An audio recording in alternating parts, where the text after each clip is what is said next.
Bonjour et bienvenue, je suis Daniel Dargy, ingénieur chez Construction Daniel Dargy. Aujourd'hui, je vais vous parler des grandes étapes d'implication d'un ingénieur en structure et bâtiment pour des projets d'agrandissement de maison. Que ce soit pour rajouter un étage sur une maison ou encore rajouter une section latérale à l'arrière ou sur le côté de la maison. Ou même à la limite seulement ajouter une mezzanine ou même une terrasse sur un toit. Donc, la première étape d'implication d'un ingénieur en structure et bâtiment, c'est bien sûr de faire la visite sur place du bâtiment existant avec le client afin de voir la faisabilité de l'agrandissement de la maison, que ce soit du point de vue de la structure ou même, on va parler aussi des budgets et de tout ce que ça va impliquer côté conception plan d'architecture et plan de structure. Donc ça, c'est la première étape, là, la visite sur le chantier. Donc, bien sûr, il est nécessaire de mentionner que côté budget, là, les prix ou le budget, ce n'est pas une science. Et comme ingénieur, je ne vais pas me compromettre côté budget.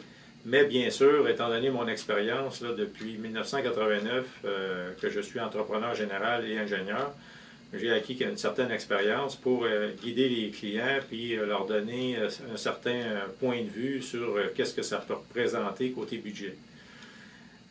Bien sûr, on va parler majoritairement de l'aspect structure. Est-ce qu'il y a des indices que la bâtisse actuelle ne peut pas supporter un autre étage ou encore y a-t-il des problématiques afin de rajouter une section à l'arrière? Certaines personnes veulent construire avec des pieux, d'autres avec des fondations. Qu'est-ce qui est mieux? Donc, tous ces aspects-là de structure-là, on va traiter ça. Et bien sûr, on va, dans son ensemble, parler de toutes les étapes afin de réaliser le projet du début à la fin lors de la première visite d'inspection de l'ingénieur en structure. Donc, ça, c'est la première étape, la visite sur le chantier avec le client.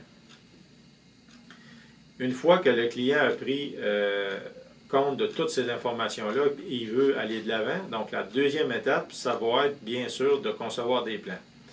Concevoir des plans, premièrement, d'architecture, mais sous la supervision ou en étant guidé par l'ingénieur en structure. Donc, moi, comme ingénieur en structure, je vais guider l'architecte qui a été choisi pour le projet, que ce soit l'architecte possède déjà le client, ou encore je vais lui proposer au client, bien sûr, un architecte ou un dessinateur en bâtiment, un technologue, suivant les exigences de la municipalité. C'est très important de mentionner que la municipalité, bien sûr, le rôle principal dans ce projet-là, d'indiquer au client tous les documents et les exigences nécessaires. Donc, que ce soit marge latérale, hauteur du bâtiment, pourcentage d'occupation du bâtiment sur le terrain. Tous ces aspects-là vont être traités par l'architecte ou la personne qui va faire les plans, que ce soit l'architecte ou le technologue, ou bien même un dessinateur en bâtiment. Donc, tout dépendant de ce que la municipalité va exiger. Donc, ça, comme deuxième étape, moi, comme ingénieur, je vais guider la personne qui fait les plans d'architecture dans la conception des plans d'architecture. Et une fois que ces plans d'architecture-là vont être terminés, il va y avoir certains échanges là, entre la personne qui fait les plans d'architecture et moi-même ou mon équipe d'ingénieurs en structure. Donc, une fois que ces plans d'architecture-là vont être terminés, à ce moment-là, on va ajouter, comme ingénieur en structure, les notes de structure sur les plans d'architecture, mais qui auront été conçus compte tenu de ce qu'on a besoin comme ingénieur en structure. Donc ça, c'est la deuxième étape, la conception des plans. Une fois que les plans sont terminés, d'architecture et de structure, on va remettre tous ces documents-là au client qui va pouvoir obtenir son permis de construction. La troisième étape consiste en une série d'inspections, normalement 3 à 4 visites d'inspection de chantier par l'ingénieur sur place là, durant le déroulement des travaux. Donc la première inspection, normalement, c'est bien sûr, s'il s'agit de construction de nouvelles fondations, c'est d'inspecter l'armature dans les fondations. Donc on veut s'assurer que l'armature est bien présente, qu'elle respecte ce qui a été indiqué dans les plans de structure. Donc l'ingénieur va avoir une certaine coordination à faire avec l'entrepreneur général et le client afin d'être présent avant de couler les fondations de béton. S'il s'agit, bien sûr, de construction de béton. Et s'il s'agit de rajout d'étages, bien, si c'est nécessaire de faire une certaine démolition préalablement, bien, de s'assurer que la structure de base là, est bien faite afin de recevoir le nouvel étage. Donc, il va y avoir une première inspection, là, que ce soit armature ou de structure au départ. Ensuite, il va y avoir une série d'autres inspections, des fois qui sont même secondaires, qui ne sont pas nécessairement reliées à la structure, mais que le client peut choisir de prendre sous forme de supervision de chantier, disons.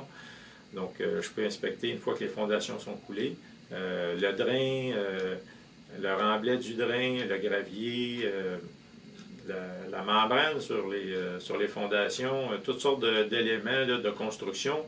Donc, le client veut s'assurer que le contracteur fait bien ses travaux. Ce n'est pas dans le but de surveiller l'entrepreneur pour le critiquer, mais bien pour l'appuyer puis s'assurer qu'il ne manque rien et que le client va être rassuré afin que la construction soit bien réalisée. Donc ça, c'est une des autres visites qu'on peut réaliser. Puis bien sûr, tout le long du projet, par exemple, lorsque la charpente est en construction, voir les poutres, les colonnes, tout ça, il va falloir l'inspecter. C'est nécessaire pour que l'ingénieur s'assure que c'est bien fait. Ensuite, à la fin, on va faire une dernière visite d'inspection. L'ingénieur va faire une dernière visite d'inspection afin de rédiger ce qu'on appelle une lettre de conformité. Donc, dans cette lettre-là de conformité, ça va rassurer, disons, le client que toutes les étapes, ou le maximum d'informations a été recueilli côté structure, les points essentiels, disons, afin de s'assurer que la construction est bien réalisée et pour qu'il soit tranquille côté investissement. Donc, en somme, ça, c'est les 3 grandes étapes d'un projet d'agrandissement et de l'implication d'un ingénieur en structure. Disons, je vais le répéter, au début, faire une visite avec le client de son immeuble, de sa maison, pour voir quel est dans son ensemble son projet d'agrandissement et qu'est-ce que ça va impliquer côté structure, renforcement, budget. Et ensuite, la deuxième étape, ça va être dans l'accompagnement pour la conception des plans. Et enfin, la troisième étape, une série d'inspections de chantier. Donc, je vous invite à regarder nos 3 sites web. Le premier site web, c'est dargyconstruction.com. Vous verrez dans dargyconstruction.com, dans la section rénovation, agrandissement de maison, des informations sur nos services d'agrandissement en maison. Aussi, vous allez avoir un autre site web qui s'appelle agrandissementmaisonmontréal.com où vous allez voir plus en détail des projets d'agrandissement de maison. Et enfin, sur le site web ingenieurstructurebâtiment.com, dans la section vidéo, vous allez voir plusieurs vidéos d'inspection de chantier et surtout en rapport avec des agrandissements de maison. Donc sur ce, je vous remercie de votre écoute.